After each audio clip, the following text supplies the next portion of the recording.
Today, we delve into the bizarre story behind betting on Doku. Debts pile up like snow, and two guys resemble twins, indistinguishable. Ultimately, the handsome one has to show his driver's license to prove he's not his brother. After clearing the make a misunderstanding, the handsome guy's bad luck begins. Arriving at the restaurant, he encounters his boss crisis. What a mess. The boss looked worried. The restaurant's closing, and he must send his son to audition Mixed Emotions. The handsome guy can't afford to be jobless, so he plans to help the boss make money. Then bam, he encounters the big boss Goon's troubles brewing. They say it's the handsome guy's debt to pay ridiculous. He's worse than Doku. Yet they give him a tip. They insist on robbing a bar. $30,000 isn't chump change. It's a big issue, and the law's not on my side. I had arranged for shelves with the bar owner, but he says he has to work overtime. What a joke. It's a wedding anniversary, and I just want to eat at home. What a tough situation.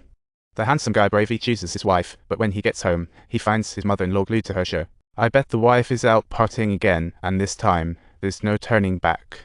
Watching his wife playing ball with a bunch of guys, it's hard to believe.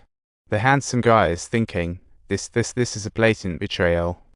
Trying to forcibly take his wife away, but he meets the bar's big guy, too many people enjoying their drinks. The wife proceeds to walk over towards the young man, and the handsome commander shouts loudly, "She is indeed my wife." But the wife seems completely indifferent, leaving the handsome guy no choice but to walk away.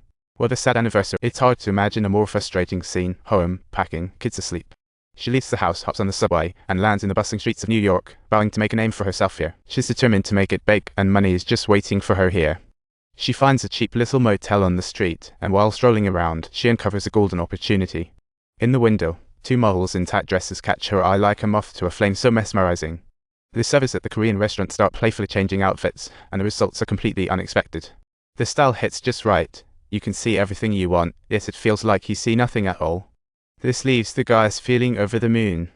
But just then, the loan shark finds the handsome guy, only to learn he's been fired from the bar. What a disaster. He suggests paying off the brother's debt in installments and handling the interest himself. Seeing the popularity surge, he agrees to this arrangement. After hearing about the loan, Doku felt bad about it and specifically came by to repay using his winnings from last night, out of a sense of obligation. Even though the handsome guy's feelings are tumultuous, he holds it in while narrating the story about his wife. Later, his wife Saoi finds him, apologizing and revealing it's all because her husband is always busy working. Turns out Saoi's dad is a gang leader, but the handsome guy isn't about to be a freeloader. He decides to go on his own adventure and create his own legend. This is the craziest neighborhood in New York, filled with crime but also plentiful opportunities. The handsome guy is the type who earns with brains, and his ideas breathe life into the restaurant.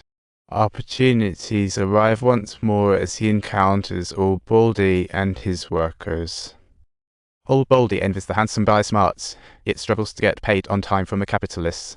The workers cleverly exchange uncashed checks for cash. What a smart strategy. The handsome guy is more than happy to help his friends, but as soon as he opens the money box, a light bulb goes off in his head. He seeks out the loan shark boss Tommy, pitching his idea for a collaborative venture.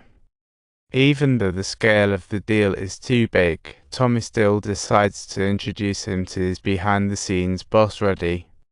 Ruddy is a foreman who needs to cash workers' checks early. Ruddy happily agrees, but he demands a 5E for handling the transaction. Despite the necessity to pay fees, workers remain enthusiastic about cashing out early. It truly is a mutually beneficial deal. Plus, Ruddy generously hands the handsome guy and Old Baldy $1,000 each time. What a treat! But the real crux is that smart people will find a way to succeed. Ruddy is eager to expand the business down in the dropout district. Soon after, Ruddy seeks out the handsome fellow, leading him to a bar on the verge of closing. Such an extraordinary and magical sight. The owner is in dire straits, and Ruddy hopes the handsome guy can manage the place. He only wants $1,000 in rent weekly plus half of the sales. But the handsome guy knows there are no free lunches. The ownership is all too murky. He doesn't want to pass on this opportunity, so he calls friends to help spruce up the bar. He firmly believes, thanks to his success at the Korean restaurant, the bar can thrive too. But the good news doesn't end there. Brother Doku spots the issue. A big bearded guy storms into the bar, claims the vending machines, demanding money from the guy. Before the handsome guy can react, Doku steps in like a hero, sending that bearded guy running. Decker's straightforward actions make the handsome guy think twice, but Ruddy warns him there are eyes from the Irish mob. Unfazed, the handsome guy waltzes into the rival's bar, showing no fear at all. Turns out, this was just Ruddy's little test for the handsome guy. Moment of surprise. Brilliant. If you enjoyed this story, don't forget to like and subscribe.